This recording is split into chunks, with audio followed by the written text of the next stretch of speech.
தாழ்த்தப்பட்ட மக்கள், மக்களால் மதிக்கப்படாதவர்கள் எல்லாருமே சில பேரை ஓரமாக தான் வச்சிருப்பாங்க. அவங்களெல்லாம் வீட்டுக்குள்ள கூட கூப்பிட மாட்டாங்க.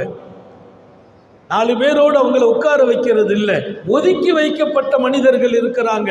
ஒதுக்கி வைக்கப்பட்ட மனிதர்களை உயர்த்தி வைத்தார்கள் நபிகள் நாயகம் ஸல்லல்லாஹு அலைஹி வஸல்லம். எவ்வளவு பேர் உங்களுக்கு தெரியும்? ஒரு 10 பேர் வர்றாங்கன்னா அவங்களுக்கு 2 பேர் வேலைக்காரராக இருப்பாங்க. அவங்க 2 பேரையும் நம்ம வெளியில நிப்பாட்டி வச்சிருவோம். மற்றவங்களுக்கெல்லாம் சேர்ல இடம், அவங்களுக்கு இடம் கிடையாது. ஒதுக்கி வைக்கப்பட்டவர்களை உயர்த்தி பார்த்த இடம். சையதுனா பிலால் ரலியல்லாஹு அன்ஹு அடிக்கடி சொல்லுவாங்க, என் முகத்தை பார்த்தா யாரும் எங்கூட பழக மாட்டாங்க. கருத்த உடல், கனத்த உடல், முகமெல்லாம் விகாரமான காட்சி, ஆங்காங்கு தடித்த இடம்.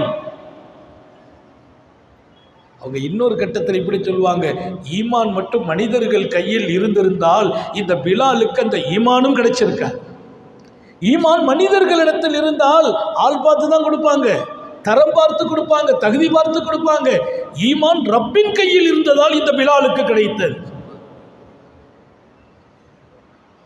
மதிக்கப்படாத இடத்தில் வாழ்கிறார் பிலால். அந்த பிலாலை உத்தம நபி தூக்கி வைத்து பார்த்த இடம் நான் வியந்து போனேன். வல்லல் நபிகள் ஒரு நாள் காலை சஹாபிகளோடு பேசுகிறார்கள். ஹஸரத் பிலால் உள்ளே வருகிறார்கள். பிலால், இன்னி அஸ்மஉ துஃபன அலைக் ஃபில் ஜன்னah, நான் சொர்க்கத்தில் உங்கள் காலணியின் சப்தம் என் காதில் விழுந்ததுன்னார். பிலால சொர்க்கத்தில் பார்த்தேன்னு சொல்லல, சொர்க்கத்தில் நீங்க பேசி கொண்டிருந்தீங்கன்னு சொல்லல, சொர்க்கத்தில் உங்களை குர்ஆன் ஓத கண்டேன்னு சொல்லல, உங்களுடைய காலணி. மனுஷங்க எதை கீழே வச்சுட்டு போவோம்? பள்ளிவாசலுக்கு வரும்போது உள்ள போட்டுட்டு வர மாட்டோம், வீட்டுக்கு போகும்போது உள்ள போயிட்டு போக மாட்டோம். அந்த காலணியை நீங்கள் காலணியுடன் சொர்க்கத்துக்குள்ளே வருகிறீர்கள். உங்கள் காலணி சப்தம் என் காதில் விழுந்தது பிலால்.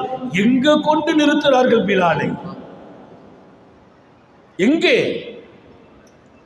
ஒதுக்கி வைக்கப்பட்ட மக்களை உயர்த்தி பார்த்த பார்வை முஹம்மது ரசூலுல்லாஹி ஸல்லல்லாஹு அலைஹி வஸல்லம்.